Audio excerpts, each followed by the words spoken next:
Hi மக்களே, welcome back to YouTube channel. So most awaited entry தான் வந்துட்டு சுவாமி ப்ரோவுடைய என்ட்ரி மகாநதி சீரியல். ஸோ ரொம்ப நாளாக கேட்டுகிட்டே இருக்கீங்க என்னைக்கு வருவார்னு சொல்லிட்டு. ஸோ லாஸ்ட் வீக்கே வருவார் அப்படிங்கிற மாதிரி அப்டேட்ஸ் கிடச்சிது. பட் கொஞ்சம் டிலேவாக வந்து இந்த வீக் வந்திருக்காரு. ஸோ இன்றைக்கி வந்துட்டு எபிசோட் முடிஞ்சதுக்கப்புறம் அவங்க ப்ரிவியூ போடுவாங்க இல்லையா நாளை அப்படின்னு சொல்லிட்டு. ஸோ அந்த ப்ரிவியூவில் தான் வந்துட்டு சுவாமி ப்ரோ என்ட்ரி வந்து காமிச்சிருந்தாங்க.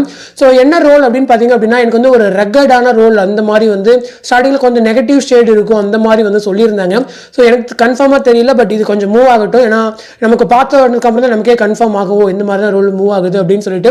ஸோ அதில் நோட் பண்ண வேண்டிய விஷயம் என்ன அப்படின்னா, முடிக்கும் போது வந்துட்டு சுவாமி ப்ரோவையும் இந்த காவேரி கேரக்டர் பண்ணுறவங்களையும் வந்து சேர்த்து வச்சு முடிச்சிருந்தாங்க. ஸோ நிறைய பேர் கேட்டிருந்தீங்க, நான் லாஸ்ட் வீடியோவில் ஒரு ப்ரெடிக்ட் பண்ணி சொல்லியிருந்தேன் இவங்க தான் வந்து பேரா இருப்பாங்க அப்படின்னு சொல்லிட்டு. ஸோ நிறைய பேர் இல்லை, அது எப்படி வந்து 150 எபிசோட்ஸ்க்கு வந்து ஒருத்தவங்க பேரா கொண்டு வந்துட்டு நெக்ஸ்ட் எப்படி சடனாக சேஞ்ச் பண்ண முடியும்னு சொல்லி கேட்டிருந்தீங்க. சீரியஸாக எனக்குமே தெரியல, எனக்கு லைட்டாக கிடைச்ச அப்டேட் அந்த மாதிரி தான் இருந்துச்சு.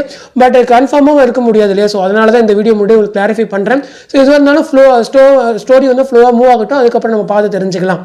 இன்னொரு விஷயம் நான் ஈகராக வெயிட் பண்ணுறது என்ன அப்படின்னா, சுவாமி ப்ரோக்கு வாய்ஸ் ஆர்டிஸ்ட் யார் அப்படின்னு சொல்லிட்டு. ஸோ இது வரைக்குமே அந்த பிரதீப் ப்ரோ இருக்கார் இல்லையா, ஸோ அவர் தான் வாய்ஸ் கொடுத்துட்டு இருந்தார் காட்டுறக்கான வெளியில். ஸோ இங்கே வந்து மகாநதியில் யார் வாய்ஸ் கொடுப்பா, ஏன்னா அவருடைய வாய்ஸே கொடுக்க முடியாது. ஏன்னா மகாநதியில் வந்து அவர் ஆல்ரெடி நிவின் கேரக்டருக்கு வந்து வாய்ஸ் கொடுத்துட்டு இருக்காரு. ஸோ ஒரே வாய்ஸ் ஆர்டிஸ்ட் 2 கேரக்டர் கொடுக்க முடியாது. ஸோ இங்கே யார் கொடுப்பாங்க அப்படிங்கிற ஒரு பெரிய கொஸ்டின் எனக்குமே இருக்குது. ஸோ வெயிட் பண்ணி தான் பார்க்கணும். எனக்கு தெரிஞ்சு இந்த பார்த்தி பண்ணுறாரு இல்லையா சித்தார்த் வந்து ஈரமான ரஜவேல, ஸோ அந்த வாய்ஸ் வந்து கொடுப்பாங்களோ அப்படின்னு சொல்லி தோணுது. ஸோ வெயிட் பண்ணி பார்ப்போம். ஏன்னா அந்த வாய்ஸும் பாப்புலராக கொடுக்குறாங்க. அப்படி இல்லைன்னா வந்துட்டு செழியன் ஃபர்ஸ்ட் கேரக்டர் பண்ணிட்டு இருந்தார் இல்லையா ஃபர்ஸ்ட். ஸோ அவருக்கு வந்து ஒரு வாய்ஸ் ஆர்டிஸ்ட் கொடுப்பாங்க, ஒரு நெகட்டிவ் ஷேட் மாதிரி. ஸோ அவர் கொடுக்கறதுக்குமே நிறைய சான்சஸ் இருக்கு. ஸோ பார்ப்போமே. அப்பயும் இல்லைன்னா மோதலும் காதலும் சீரியலில் விக்ரம் ரோல் பண்ணுறாரு இல்லையா, ஸோ அவருக்கு வந்து ஒரு வாய்ஸ் ஆர்டிஸ்ட் கொடுப்பாங்க.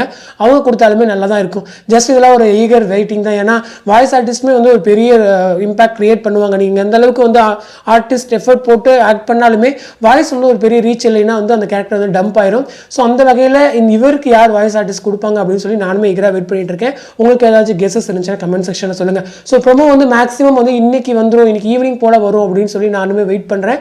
ஸோ வெயிட் பண்ணி பார்க்கலாம். ஸோ நிறைய கேவி ஃபேன்ஸ்க்கு வந்து கேட்டுகிட்டே இருந்தீங்க எப்போ வருவாங்கன்னு சொல்லிட்டு. இந்த அப்டேட் வந்து உங்களுக்கு ரொம்ப சந்தோஷமாக இருக்கும் அப்படின்னு சொல்லி நம்புறேன். ஸோ பிரியங்காவுடைய நியூ சீரியல் பற்றி கேட்டுட்டு இருக்கீங்க. சீரியஸாக எனக்குமே எந்த ஒரு அப்டேட்டுமே கிடைக்கல. அப்டேட் கிடைச்சதுன்னா உங்களுக்கு உடனே ஷேர் பண்ணுறேன். ஸோ அடுத்த இன்ட்ரெஸ்டிங் அப்டேட்டோட நெக்ஸ்ட் வீடியோ மீட் பண்ணுறேன். தேங்க்ஸ் ஃபார் வாட்சிங் அண்ட் பை.